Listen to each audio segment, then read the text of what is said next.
तो last lecture तक हम लोग ने ये देख लिया था कि कैसे कैसे हम HCl का मैकेनिज्म, कैसे हम HCl को सिक्रेट करते हैं और उसका रेगुलेशन भी देख लिया था। तो उसके बाद हम अपने चैप्टर के नेक्स्ट पार्ट पे जाते हैं कि रेगुलेशन ऑफ गैस्ट्रिक जूस।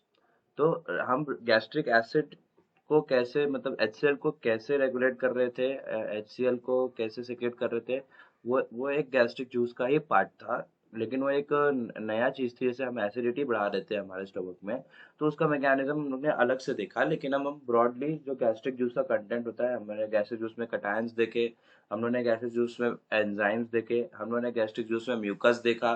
तो ये जो सारे कंटेंट है गैस्ट्रिक जूस के, ये सारे कैसे रेगुलेट होते हैं हम इस वीडियो में देखेंगे। तो पहला कंसेप्ट है जो इसमें हम देखेंगे, तो हमारे पास दो टाइप के रेगुलेशंस है गैस्ट्रिक जूस को कंट्रोल करने के। तो पहला रेगुलेशन नर्वस रेगुलेशन। तो देखो, नर्वस रेगुलेशन में भी दो पार्ट है।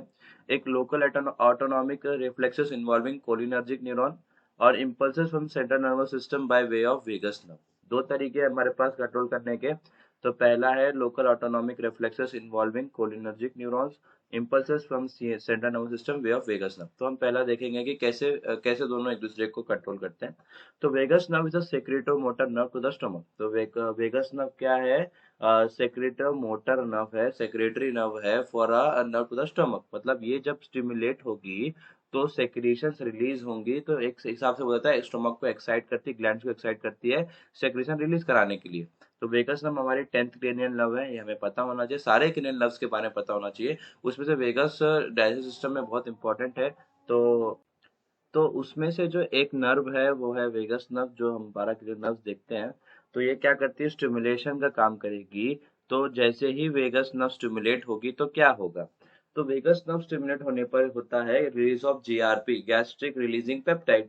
तो जैसे ही वेगस नर्व स्टिमुलेट कर रही है तो वो रिलीज कर रही है गैस्ट्रिक रिलीजिंग पेप्टाइड।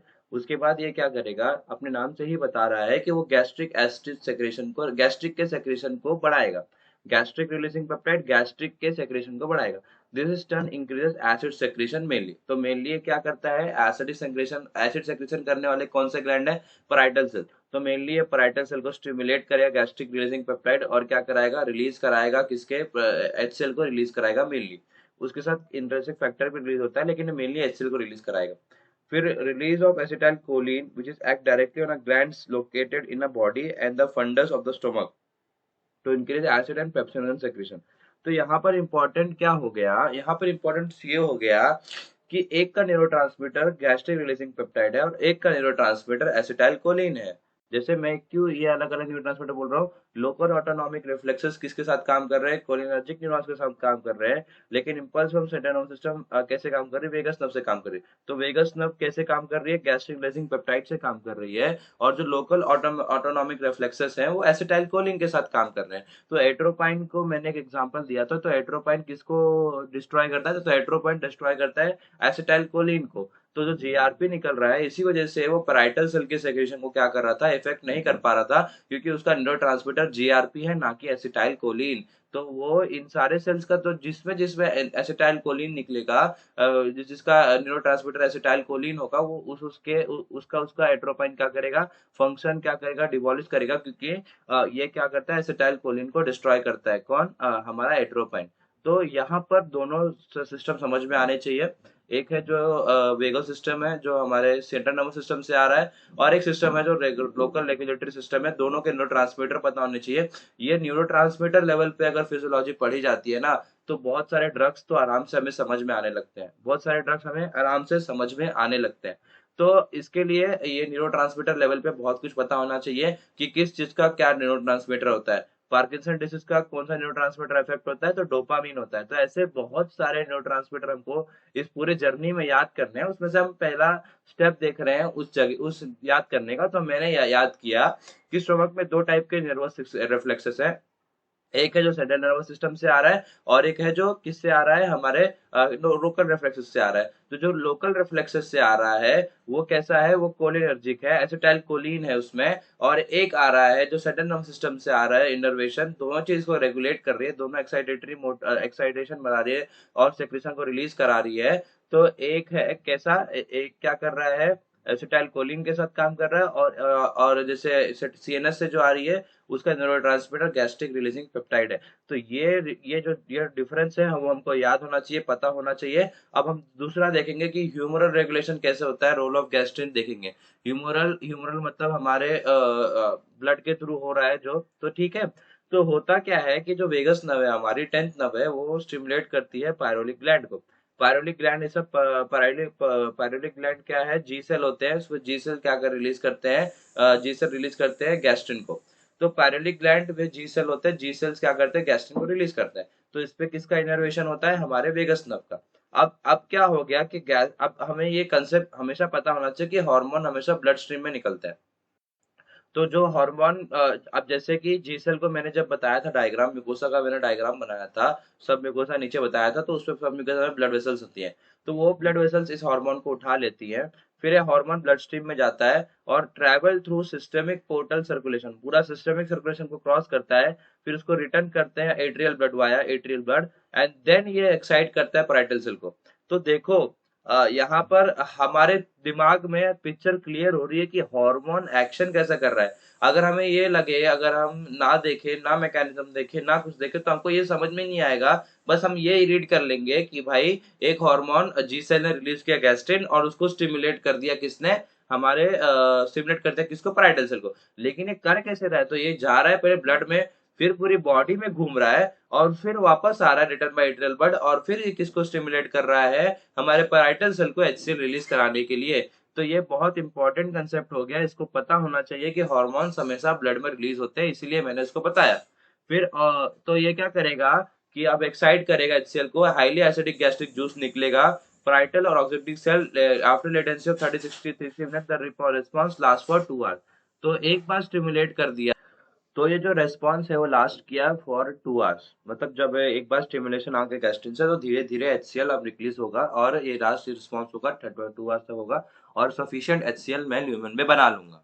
उसके बाद इसका कंक्लूजन क्या निकला कि vagus nerve directly stimulate secretion of gastric juice by parietal cell. तो वेगस नर्व एक और काम कर, वेगस नर्व डायरेक्टली स्टिमुलेट करती है पैराइटल सेल को, मतलब डायरेक्टली भी स्टिमुलेट कर सकती है extensive Siwaya CNS nervous system.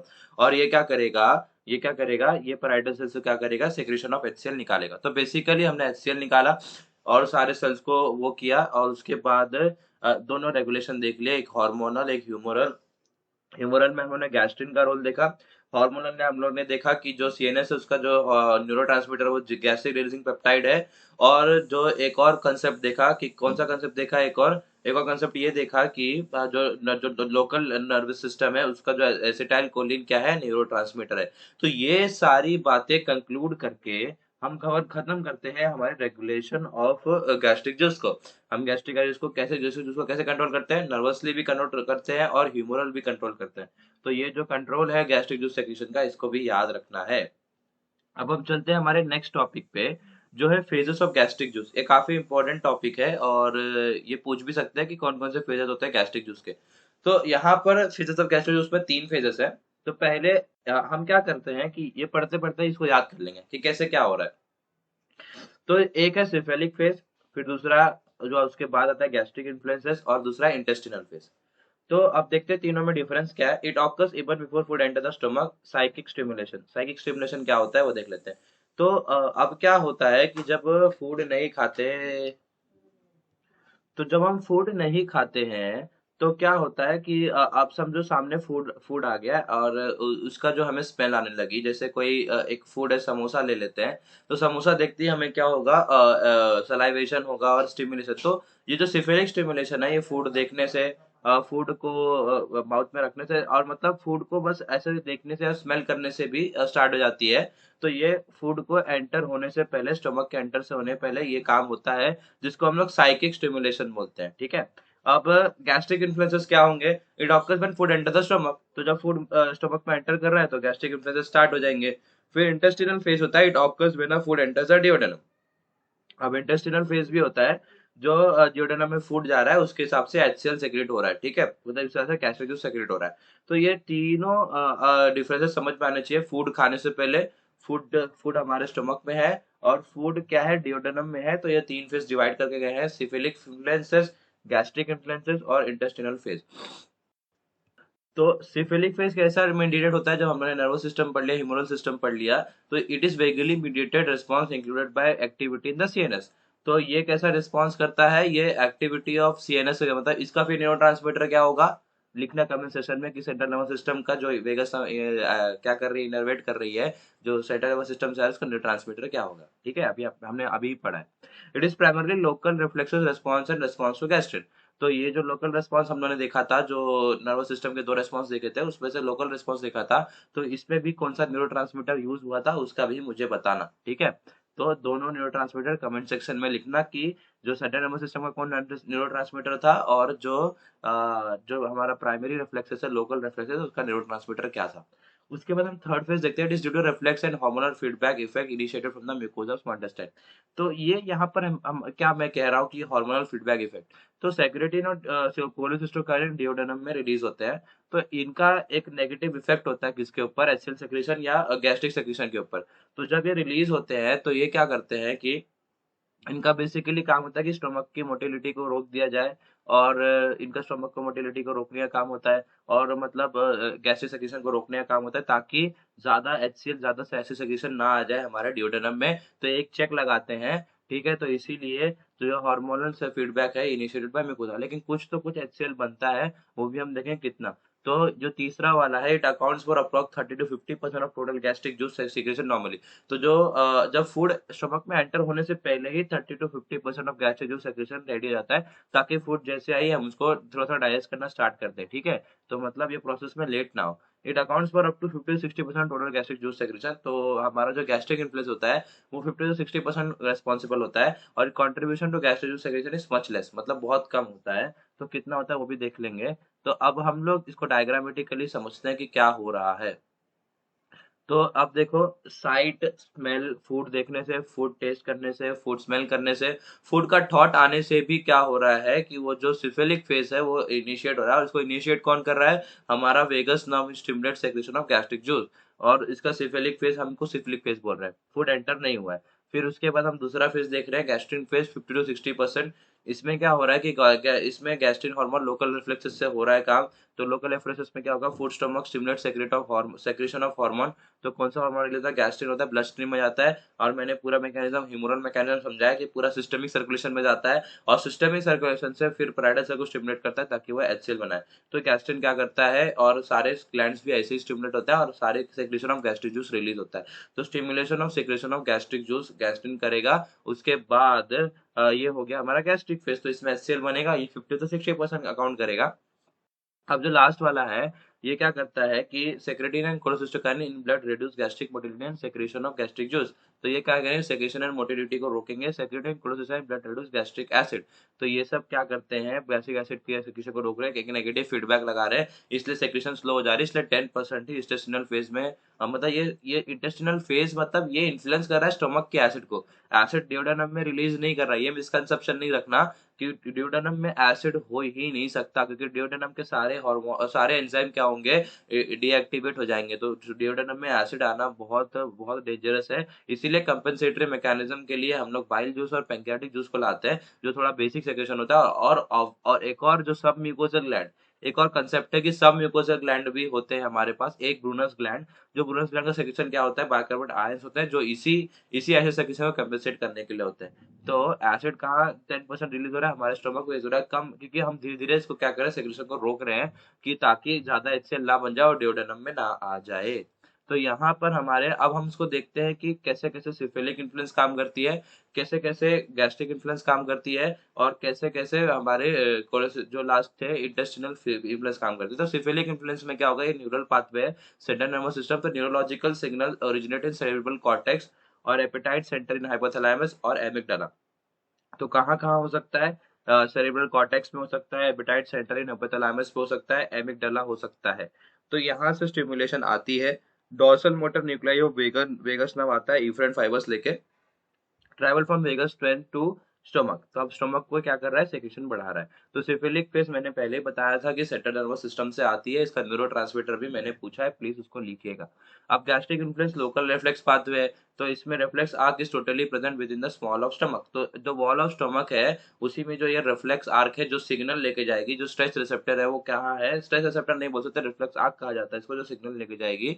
तो इसको क्या करते हैं, गैस्ट्रिक इन्फ्लुएंसेस करते हैं, तो लोकल रिफ्लेक्स पाथवे है। तो इसमें दो टाइप के कर सकते हैं, एक मैकेनिकल स्टिमुलस होता है, एक केमिकल स्टिमुलस होता है। तो मैकेनिकल में food stomach by stretching the receptor.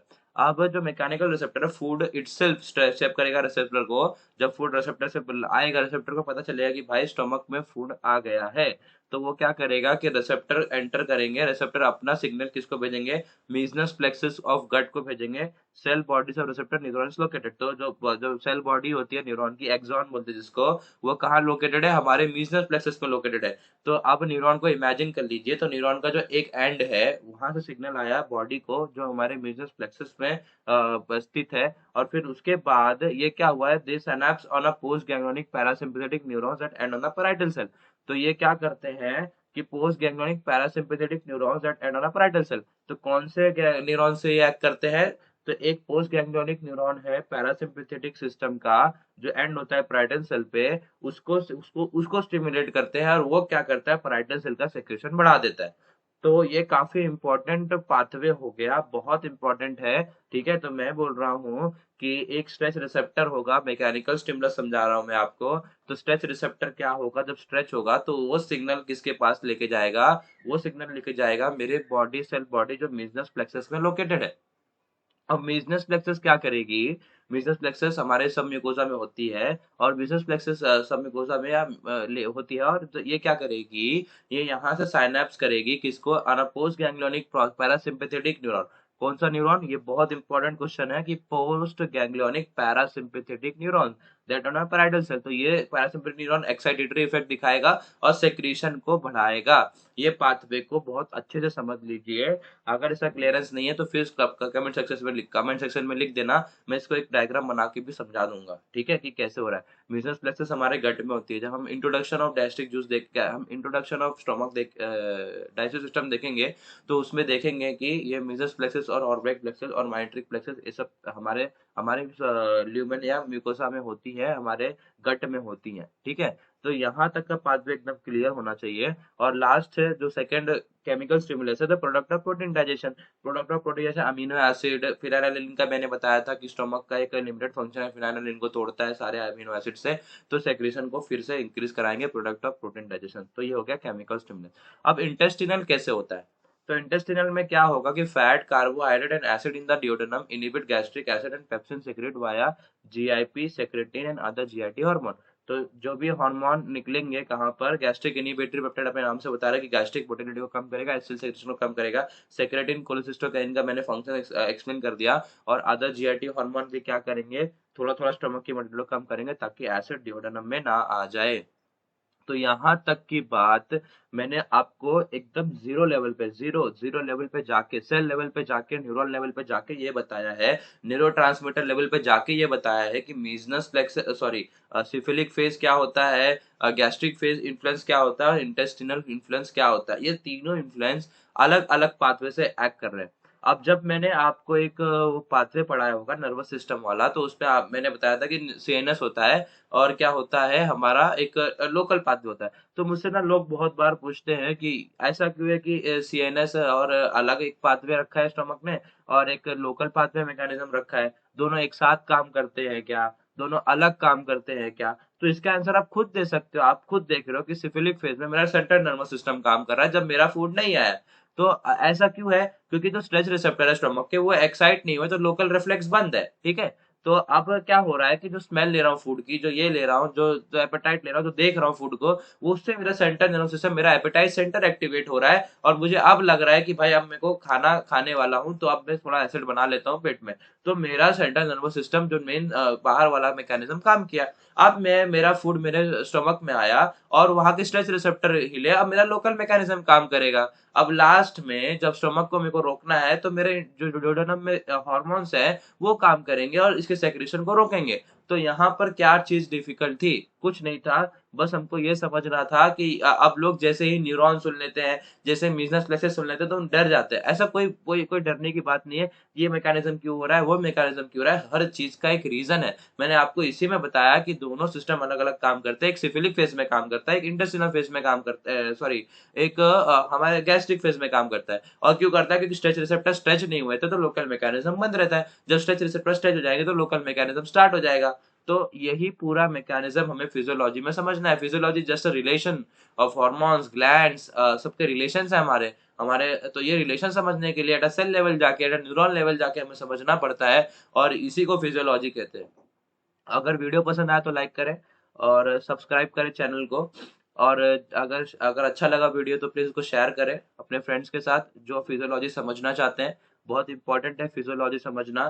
तो हमारे टीचर ने बोला कि आज ही बोला कि वो डॉक्टर सबसे बेस्ट होगा, जो सबसे बेस्ट डॉक्टर बनेगा जो फिजियोलॉजी को एट अ सेल लेवल समझ ले। वो डॉक्टर ऐसा बेस्ट डॉक्टर होगा जो फिजियोलॉजी को एट अ सेल लेवल समझ ले, क्योंकि यही हमारे पूरे बॉडी को चला रहे हैं। घुम घुमा के बाद फिजियोलॉजी पे आ जाती है। एनाटॉमी तो हमें याद करनी है कि हाँ ये हार्ट होता है, ये होता है, ये होता है। लेकिन जो मेन मेन रिलेशंस है, को रिलेशंस ऑफ थिंग्स, ये हम फिजियोलॉजी में सीखते हैं। तो फिजियोलॉजी को at a cellular level, at her level पे समझना इंपॉर्टेंट है। थोड़ा फिजिकल एनाटॉमी समझना इंपॉर्टेंट है। तो प्लीज इस वीडियो को लाइक शेयर और सब्सक्राइब कर दीजिए चैनल को, और इस वीडियो को ज्यादा से ज्यादा शेयर कीजिए। Thank you. पढ़ते रहिए, खाली पढ़ते रहिए अभी।